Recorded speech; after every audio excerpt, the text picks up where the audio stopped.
Ser profundo conhecedor não recomenda a ninguém se este conhecimento não se materializa nas ações, nas atitudes de cada dia. Certamente é pela bondade do Arif, né, ter feito essa colocação, porque não temos esse conhecimento, mas do pouco que vamos aprendendo, fazemos sim um esforço no sentido de não ser apenas teoria, mas transformar em atitude diuturna de cada dia aquilo que aos poucos vamos aprendendo. E é assim que, em nome de Jesus, rogamos as bênçãos para podermos nos dirigir a todos vocês, a todos nós, encarnados e desencarnados que aqui nos encontramos, para conversar um pouco a respeito da mensagem evangélica.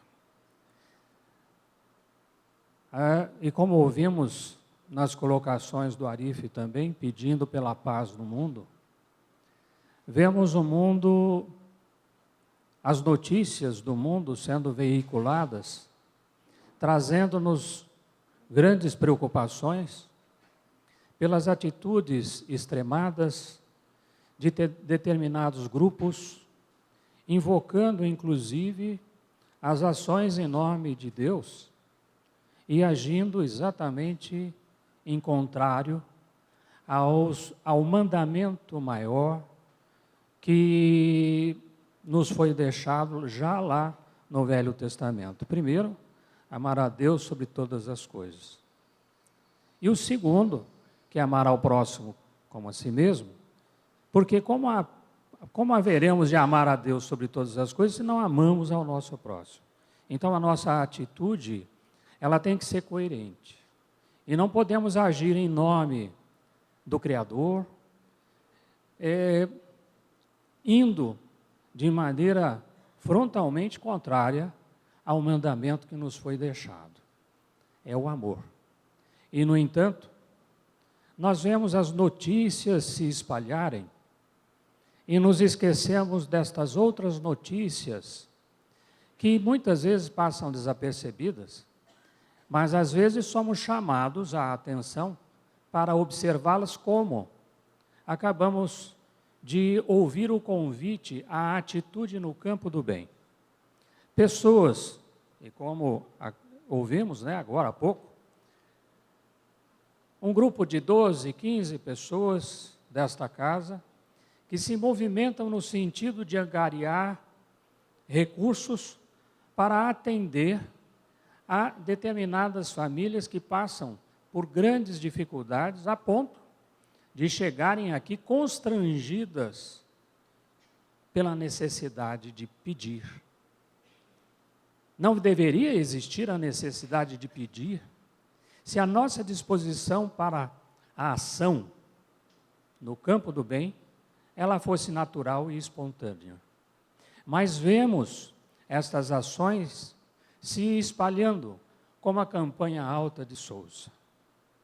Ainda ontem, conversando com um amigo de Frutal, nos falava ele das ações empreendidas, não só na casa espírita que ele frequenta, mas por outras casas espíritas daquela cidade mineira, exatamente na campanha Alta de Souza. E isso me faz lembrar meus tempos de jovem, de mocinho ainda, participando dessa ação no campo do bem, em que, em 2 ou 3, você vai para levar o pedido a uma família, para que colabore no sentido de amenizar a necessidade de alguém. E não era incomum, como também não deve ser, que muitas vezes as pessoas simplesmente diziam, não vou colaborar, não quero colaborar.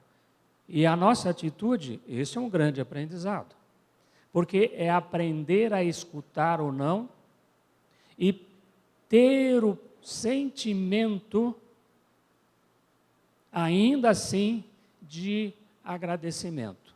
De qualquer forma, muito obrigado, fica com Deus. Nós, no ensejo do trabalho, recebemos a oportunidade de aprender, em nome do Cristo, a agir de acordo com aquilo que Ele nos coloca no Sermão da Montanha do Evangelho de Mateus, no seu capítulo 5. Porque lá, entre um dos versículos, posso destacar aquele que diz: bem-aventurados mansos, porque herdarão a terra. De outro lado, no mesmo Evangelho de Mateus, nós vamos encontrar no capítulo 24. E quando eu faço essas anotações, não é porque eu tenho uma memória invejável, é porque eu acabei de ler. Porque na medida em que você busca, você encontra a resposta. E querendo encontrar os elementos para me fortalecer na caminhada da presente existência, eu me vi lendo o capítulo 24, que fala do final dos tempos. E lá se destaca, nesse capítulo 24, os versículos 11, 12 e 13. O que eu estou citando, portanto, não é de memória invejável, é porque eu acabei de ler. E lá consta que surgirão muitos falsos profetas que enganarão a muitos. E se multiplicará a iniquidade a ponto de esfriar o coração das pessoas. Mas aquele que perseverar até o fim, esse será salvo. Muitas vezes não somos capazes de estar agindo no campo do bem, por iniciativa própria, pela busca da vivência dos ensinos do Mestre. Mas somos convidados a dar a nossa contribuição. E como acabou de colocar o Arife, nem sempre essa contribuição se faz de recursos materiais. Mas também eles são necessários, porque saco vazio não para em pé. E não adianta falar das coisas celestiais àquele que tem fome, porque ele não vai ouvir. Porque a necessidade da sobrevivência é muito maior. E dentro dessa necessidade, ele não vai escutar qualquer outra coisa. E aí nós vamos então entender da necessidade de nos voltarmos um pouco para a questão fora de nós. Passamos dificuldades, mas isso é natural.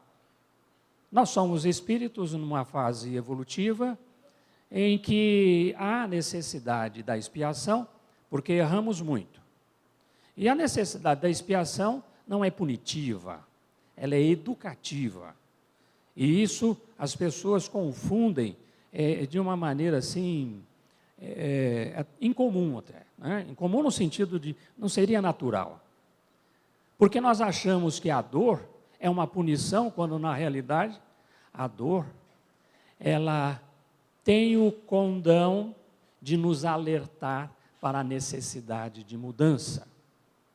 Então, a expiação é o momento em que nós, em que devemos,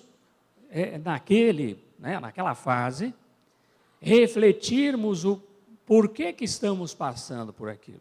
Mas não no sentido, o que eu fiz. O que é que eu trago dentro de mim que precisa ser modificado a fim de que eu não tenha que passar por esta situação. E aí nós vamos ver que há uma carência, pela falta de base, daquilo que nós podemos denominar de serenidade. Ter a serenidade. Jesus nos diz: não vos preocupeis com as questões do amanhã, cuida das coisas de hoje. Se o lírio do campo que nasce é lindo, é belo, né? Ele é a criação de Deus, por que você vai se ficar preocupado demais com essas questões do amanhã? Se o importante é aprender a viver o agora, Mas esse aprender a viver não quer dizer, eu preciso aproveitar a vida, e normalmente escutamos isso. Sou muito novo ainda, preciso aproveitar a vida, depois quando eu estiver mais lá na frente, quando eu for mais velho, aí eu vou cuidar dessas questões de ordem religiosa, assim colocada, mas que são muito mais do que religiosas, são questões de religiosidade. Não é a questão da aparência da libré do Senhor, mas da vivência, da essência que devemos incorporar à nossa existência.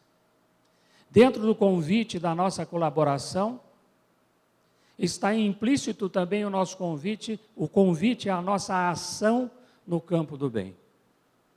Aprender a pedir, porque pedir não é uma coisa fácil. Porque para pedir, você precisa trabalhar o seu orgulho. Mas como eu vou pedir? Bater numa porta e dizer, olha, estamos aqui pedindo a sua colaboração para ajudar a famílias carentes. E de repente a pessoa se volta e diz, não vou ajudar. Nem importando a razão que a pessoa possa invocar para não ajudar, não importa. Então você tem que ter a coragem de sair de dentro de si mesmo, do seu orgulho, e aprender a pedir em favor do outro. Isto é exercício, sim, de humildade. Que humildade não é ficar de cabeça baixa, não é se fazer passivo. Pelo contrário, a humildade é ativa. É aquele que se posta na ação do bem, no campo do bem, com firmeza, sem ficar criando caramingolas na sua cabeça. É agir, porque já traz a noção de que antes de sermos o João, a Maria, o José, nós somos espíritos imortais. E quando ganhamos a consciência de que somos espíritos imortais, estas outras questões passam a ter feição nova. No Evangelho segundo o Espiritismo, logo no começo, no capítulo 3º, se não me falha a memória, nós vamos encontrar um tópico, o ponto de vista. Quando analisamos a existência sob o ponto de vista material, eu preciso aproveitar a vida. Eu tenho que viajar, eu tenho que fazer a viagem dos meus sonhos. E de repente você faz a viagem que você não esperava e retorna para a pátria espiritual. Não dá tempo, sabe por quê? Porque o importante não é aquela viagem em si, mas é o que você pode estar aprendendo efetivamente na oportunidade que te é oferecida em cada dia. De ter a paciência com o seu colega de trabalho. E muitas vezes encontramos pessoas no nosso caminho que se fazem companheiras do dia a dia e que parecem que estão ali única e exclusivamente para provar a nossa paciência. Mas como ter paciência sem compreensão? Sem compreensão da necessidade que o outro carrega, das dificuldades que o outro tem consigo. Mas nós só vemos um lado, um aspecto, aquele que nos toca. E aquele que nos toca nos desconforta. E não observamos que ali há a oportunidade da mudança necessária. Porque também vamos encontrar no Evangelho segundo o Espiritismo a respeito da transformação moral. Até parece que eu estou com um italiano aqui me ajudando, porque eu estou meio... né? Bendito italiano, né? Porque é bom de falar. E, voltando ao nosso assunto, nós temos que realizar o aprendizado nos momentos de cada dia. Não tem momento, eu vou em tal tempo fazer isso, aquilo, aquele outro. Sem exercitar, você não se fortalece. Seja isso no âmbito material, as pessoas vão na academia, fazem exercícios para o condicionamento do seu corpo físico. E quantas vezes fazemos o exercício para fortalecer a nossa alma. Quantas vezes? E por que falamos alma? Porque estamos encarnados. Porque se falássemos de desencarnados, diríamos espíritos. E ainda há poucos dias, eu estou fazendo essa observação, uma pessoa ao final chegou para mim e falou assim, olha, muito obrigado, porque o senhor tirou uma grande dúvida que eu tinha, o que é a alma e o que é o espírito. E eu disse, olha, eu nada mais fiz do que repetir aquilo que está na parte introdutória do livro dos Espíritos. Precisamos nos entender a respeito dos termos. Porque entendendo o que aquele termo efetivamente significa, fica mais fácil a nossa compreensão. E daí, então, podemos também buscar compreender na leitura evangélica o sentido dos termos. Por que esfriará o coração? Por que será que a gente se deixa esfriar? Talvez porque não reflitamos com maior cuidado exatamente sobre o fato de que nós somos espíritos imortais. É preciso darmos um tempo a nós próprios para pensarmos sobre nós, sobre a razão da nossa presente existência. Será que eu vim aqui para ter uma vida de facilidades? Quantos não terão ido ontem, ou nos dias que se antecederam, para fazer a sua fezinha, para ganhar na loteria? Ainda a minha mulher falou comigo ontem de manhã, não, vai lá, faz isso assim, assim. Eu falei, não. Isso vai me dar tanta dor de cabeça que eu vou ser devedor de cada um daqueles que fez a aposta, porque o dinheiro é deles. E vai chegar na minha mão e eu vou ter que prestar conta disso. E aí, como é que eu vou fazer? A dívida é muito grande. Como é que eu faço? Em quantas encarnações aqui a gente fala, né, no banco a gente divide em tantas parcelas. Aí eu vou pensar em quantas encarnações eu vou conseguir pagar tudo isso aí, devolver aquilo que me foi emprestado. Porque aquilo não é meu. Ah, mas você ganhou. É preciso entender. Ganhei o quê? Qual é a razão que me moveu até aquilo? No livro dos Espíritos. Como é que são analisados os nossos atos? Pelos atos em si? Literalmente não é assim que está a pergunta, mas esse é o sentido. E a resposta não. É pela intenção. É por aquilo que você carrega dentro de você. Que você pode, eventualmente, prejudicar alguém, mas você não tinha aquela intenção. Você vai responder, sim, pelo prejuízo que você causou, mas com o benefício de não ter tido a intenção. Você vai começar a prestar mais atenção nas suas atitudes, mas você já não quis fazer o mal. Você já não quis agredir. Então, é preciso, quando eu dizia daquelas reflexões, eu tenho que parar para pensar, eu tenho que buscar entender quais são as intenções que me movem, o que é que me leva a agir. Nessas notícias veiculadas pelos meios de comunicação, podemos ter uma ideia a respeito do Islã, e eu faço esse à parte, porque está tão evidente isso que a gente vê, que podemos pensar que, nossa, é isso que fala? Bom, eu posso dizer o seguinte, os drusos são islamitas e são reencarnacionistas.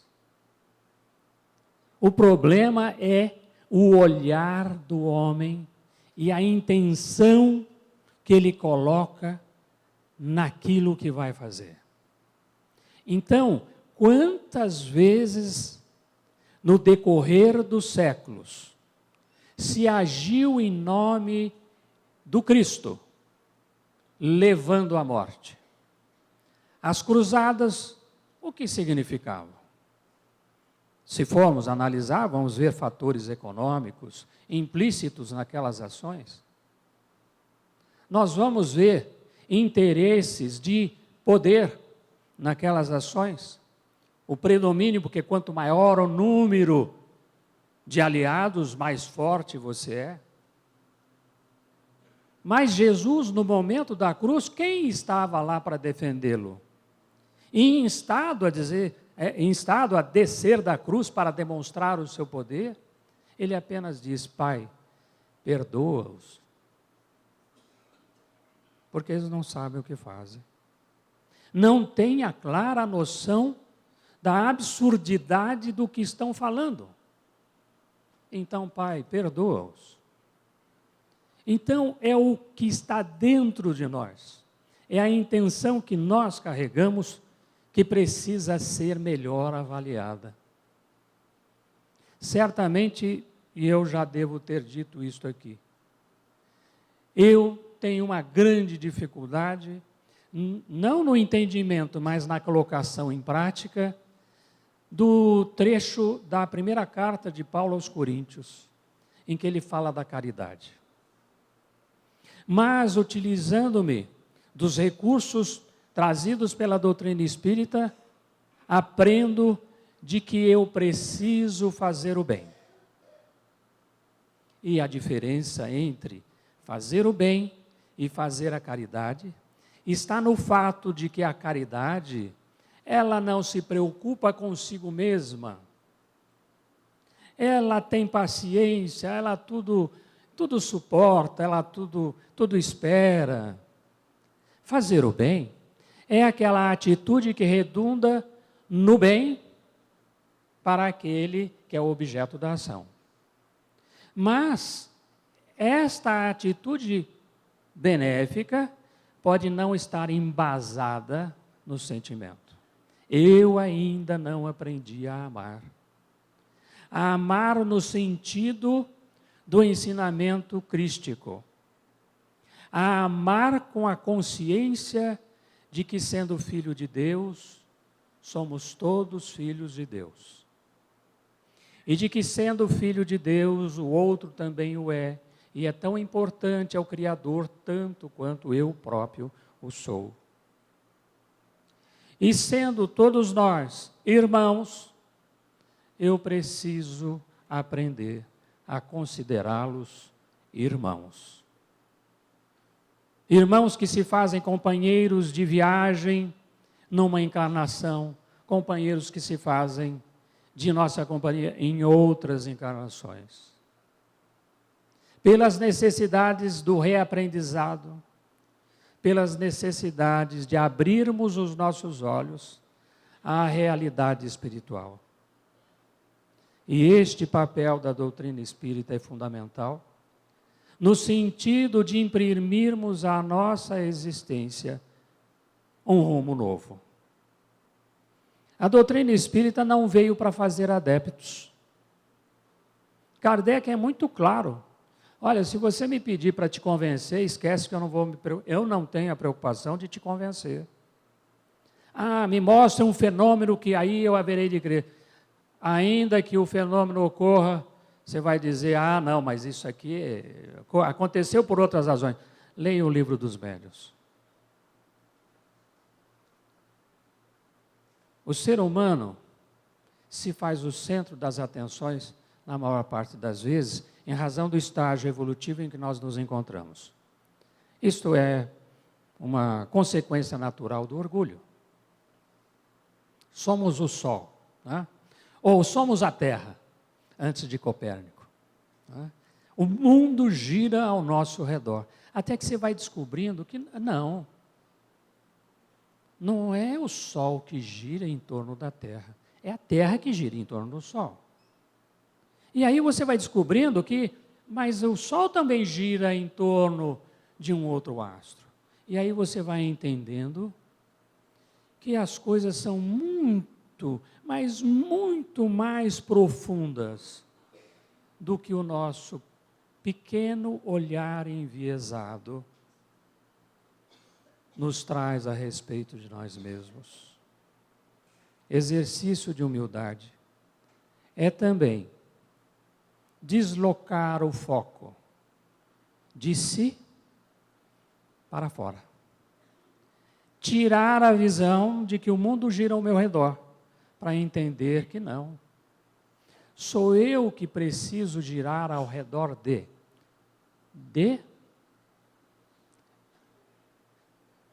Bom é Deus.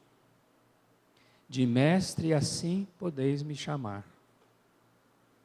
São palavras de Jesus. Então eu preciso ter a visão clara de que é com relação a Ele, no estágio evolutivo em que eu me encontro, que eu preciso me reportar.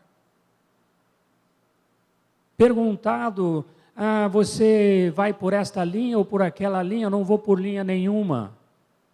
Porque se eu tenho que responder a alguém por aquilo que eu faço, é para o Cristo e para a minha consciência. Não tenho que ter este ou aquele partido no sentido em que são colocadas essas questões no âmbito material. O compromisso daquele que se coloca, como diz a mensagem evangélica, aquele que põe a mão no arado, não volte o seu olhar para trás. O seu olhar tem que ser para frente, você tem que cultivar, você tem que lavrar o solo do teu coração. Para em sendo um ponto de referência, esteja de acordo com aquilo que Jesus também coloca no Sermão da Montanha. Brilhe a vossa luz. E quantas vezes somos capazes de conscientemente agir no sentido de fazer com que haja luz dentro de nós? Como construir esta luz? Não é difícil de buscar exemplos. No livro Voltei, do irmão Jacó, em que ele relata um fato, em que ele já desencarnado, e mais um outro grupo de desencarnantes, e aí então eles são convidados a aguardar por mais um pouco, porque mais alguém vai se integrar àquela comitiva de desencarnantes. E estão lá, aguardando. São destacados 2 trabalhadores para irem em busca de quem faltava. E aí eis que vem de volta o grupo. E aí o irmão Jacó, ele olha para si mesmo, fica assim meio sem jeito. Porque o irmão Jacó, ele era espírita, ele foi dirigente de reuniões mediúnicas, ele trabalhou em sessões de desobsessão, mas aquele fato ele não esperava, porque quem vinha chegava com uma luz, e ele olhou para ele estava opaco, e é natural que a pergunta tenha surgido: por que isso? Né? Eu não tenho luz. E aí vem a explicação. Aquela companheira que está sendo trazida foi professora, nesta sua última existência, que a hora se encerra. Mas ela se dedicou com tanto amor aos seus alunos, que ela conquistou a sua luz. Se desejamos seguir os ensinamentos de Jesus, brilhe a nossa luz na ação no campo do bem. A humanidade está em guerra, mas ao meu lado alguém chora e sofre de fome, de sede, de frio. Ah, mas o mundo está em desordem, mas alguém ao teu lado precisa de apoio, de amparo, de carinho. eu não vou conseguir agir lá, mas eu posso agir aqui, naquele que está ao meu lado. Não adianta eu pensar que vou conseguir alguma coisa, mudar a cabeça daqueles nossos irmãos que agem de maneira tão equivocada. Eu não estou lá, eu estou aqui. E este é o momento, não é o amanhã. Não é aquilo que se fala, eu podia ter feito. Você não fez? Aprenda com o teu próprio erro. Não deixe passar nova oportunidade. Agarre-a com todas as tuas forças. E ainda que você não saiba amar, faça o bem. Ajude aquele que necessita. Com o tempo, você aprenderá a amar. No começo, você vai fazer o bem. Você vai fazer o bem até sem entender por que eu estou fazendo isso. Mas você olha, você vê que a pessoa, ela consegue um momento de tranquilidade. Ela tem a sua fome saciada, a sua sede naquele momento. Ela é grata.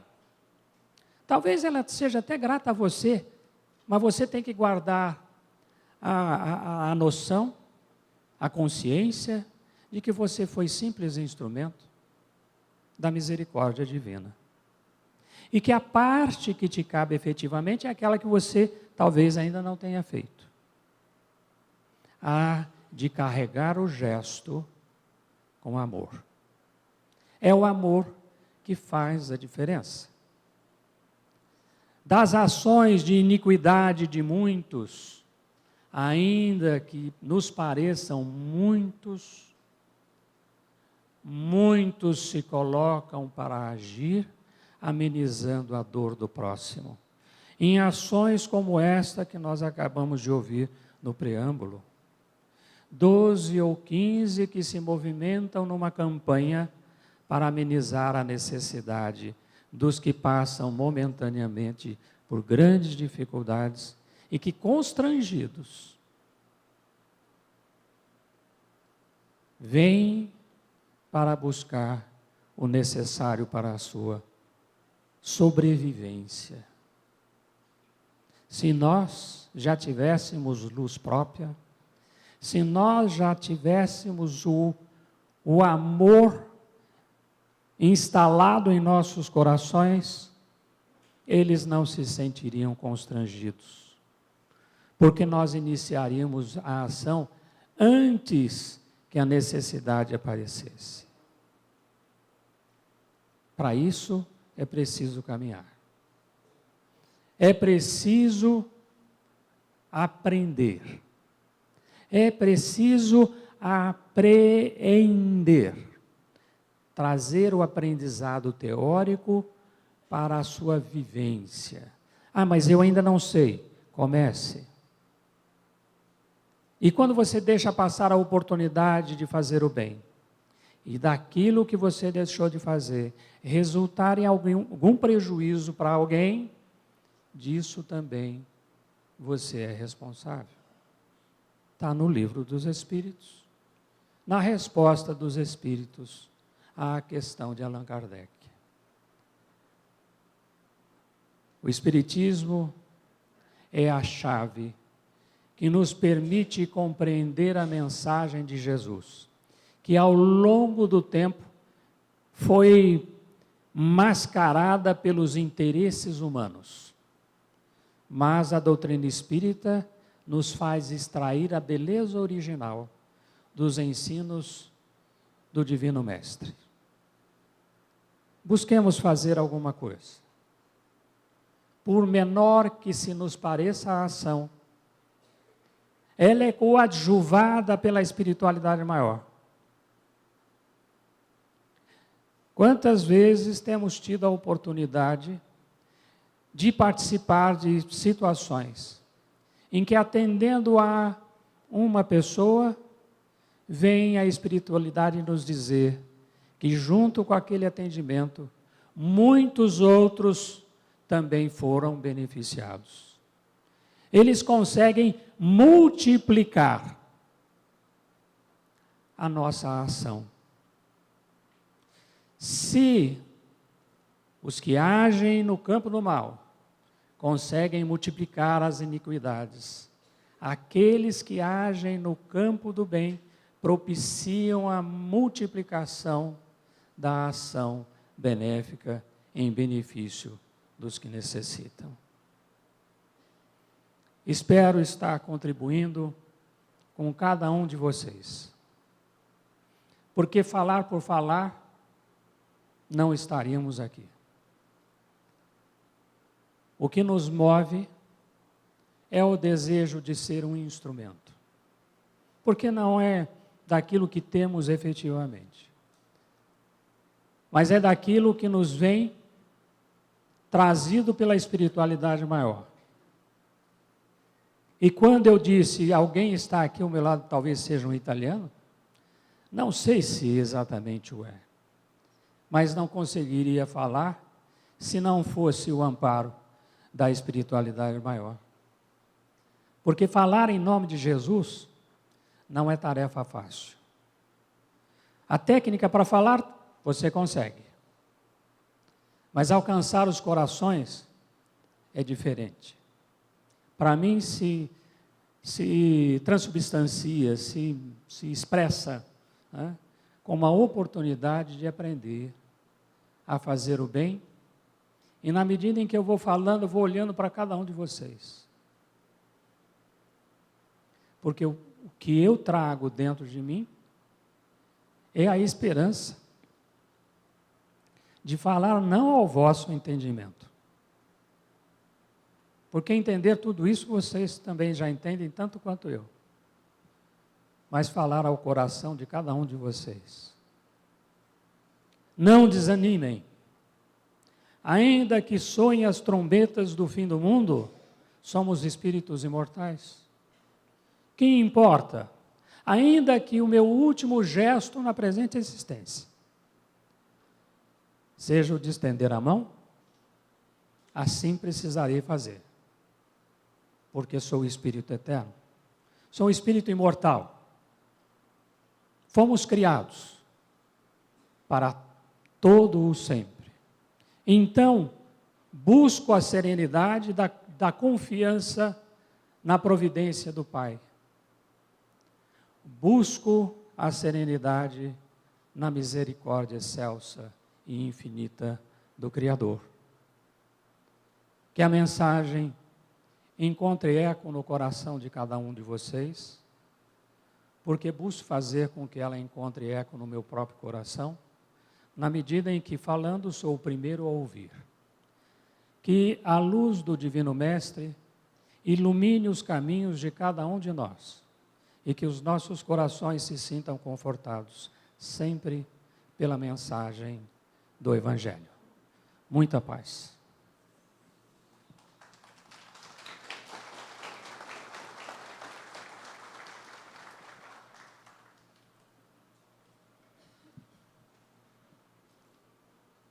Agradecer ao Castilho pela mensagem de hoje. E conheço o Castilho há alguns anos. Posso dizer que este é o Castilho, mais ação do que palavra. E nos deixou aqui, entre as suas palavras, uma recomendação. Leiam Kardec para entender Jesus. Muito obrigado, que você tenha uma semana de trabalho forte em prol da doutrina, como você tem feito ao longo dos anos. Muito obrigado. Nós vamos continuar com os nossos passes, vamos permanecer em orações, orando pela paz do mundo, pela família, por nós mesmos.